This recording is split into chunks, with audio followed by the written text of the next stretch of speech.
Kata baginda Nabi SAW, al-mu'minu ilfun ma'luf, wala khaira fi man la ya'laf, wala yu'laf. Seorang mukmin itu selalu akrab dan diakrabi orang. Maka tidak ada kebaikan pada orang yang tidak akrab dan tidak mau diakrabi orang lain.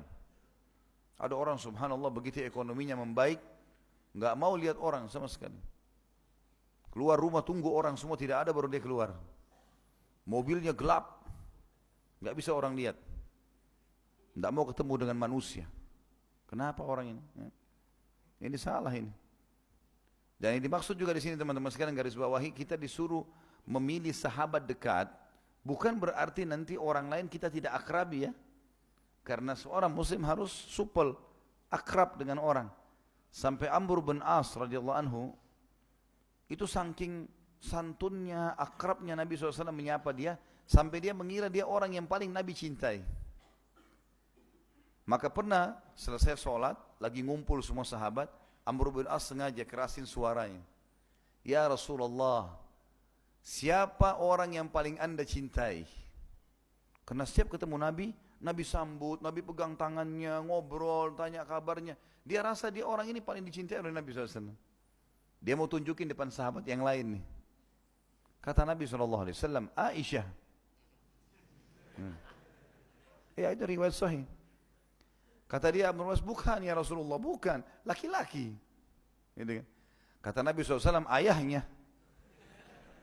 Abu Bakar. Baiklah. Siapa lagi Rasulullah? Umar. Siapa lagi Rasulullah? Uthman. Siapa lagi Rasulullah? Ali. Terus Nabi urut 10 orang sahabatnya masuk surga. Amr bin As datang nomor 12 atau nomor 13. Tapi lihat bagaimana Nabi SAW bisa menarik hatinya para sahabatnya sampai mereka mengira dia orang yang paling dicintai. Padahal sebenarnya bukan.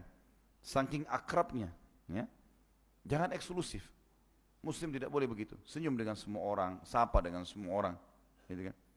Saya kadang-kadang habis tablik akbar, kalau bukan kena panitia tarik-tarik saya salaman sama jemaah. Tapi memang 10.000 orang yang hadir. Bagaimana salamannya ini?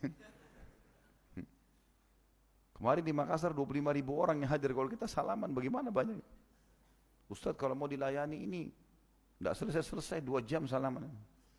Mana ada yang minta foto, ada yang minta ini segala macam. Baiklah, salam dari jauh, pakai mic, assalamualaikum.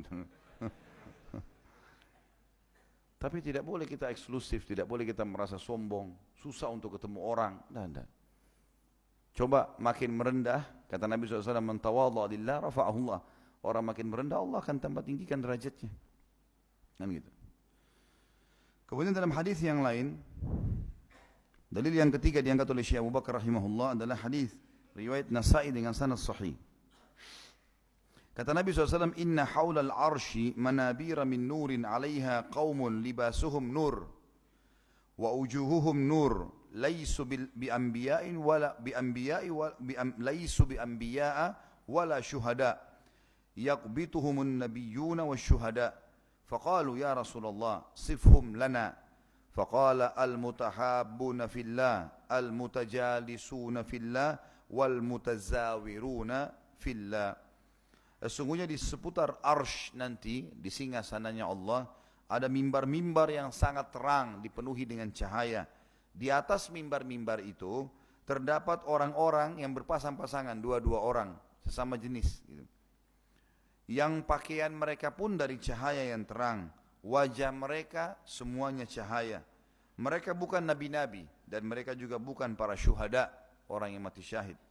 Bahkan mereka membuat iri atau gibta para nabi-nabi dan para syuhada. Dan gibta maksudnya adalah iri positif ya. Pernah saya jelaskan di bab hasad. Ada hasud iri yang haram, ada hasud yang boleh ya, iri yang boleh. Tapi beda istilahnya. Kalau dalam bahasa Arab hasud atau iri dengki yang haram namanya hasad. Biasa kita bilang di Indonesia hasud ya. Tapi kalau yang kita cemburu, iri, yang boleh namanya gibta dalam bahasa Arab. Nanti mimbar-mimbar yang bercahaya di atasnya orang-orang bercahaya, bajunya bercahaya, wajahnya. Para nabi-nabi menggibtah mereka. Perhatikan di sini. Jadi irinya bukan iri yang mengharapkan itu hilang, enggak. Tapi merasa luar biasa Allah berikan ya. Coba saya juga dapat yang sama, tanpa berharap nikmat itu hilang dari orang yang jadi target kita. Kata beliau di sini bahkan mereka merasa iri atau ghibtah, membuat para nabi-nabi merasa ghibtah dan para syuhada. Para sahabat berkata, ya Rasulullah, jelaskan kepada kami tentang ciri-ciri mereka. Kata Nabi SAW, mereka adalah orang-orang yang saling mencintai karena Allah. Mereka duduk-duduk bersama karena Allah. Jalan bersama, ngobrol bersama, bisnis bersama, tinggal bertetangga, ya, sekomplek, seperti itulah. Duduk-duduk bersama, selalu mau sama berdekat dengan sahabatnya. Dan saling mengunjungi karena Allah. Nah, ini berarti sudah ada 3 langsung ya. Seperti syarat orang yang bersaudara karena Allah ini. Kalau mau dapat mimbar itu, mereka saling mencintai karena Allah. Bukan karena hartanya, bukan karena fisiknya.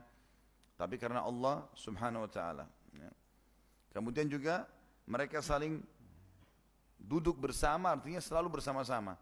Keluar bersama-sama, bisnis bersama-sama, tinggal bersama-sama, artinya berdekatan dan seterusnya. Dan mereka saling mengunjungi karena Allah. Ini banyak orang yang mengatakan saya mencintai kamu karena Allah, tapi tidak pernah mengunjungi temannya. Tidak pernah menjenguk kalau sakit. Ada orang begitu, subhanallah, temannya sudah berulang-ulang datang, dia nggak pernah tahu alamat rumah temannya di mana. Dia cuma mau dia sendiri yang dikunjungi. Datang kunjungi orang. Ini juga termasuk disebutkan dalam hadis.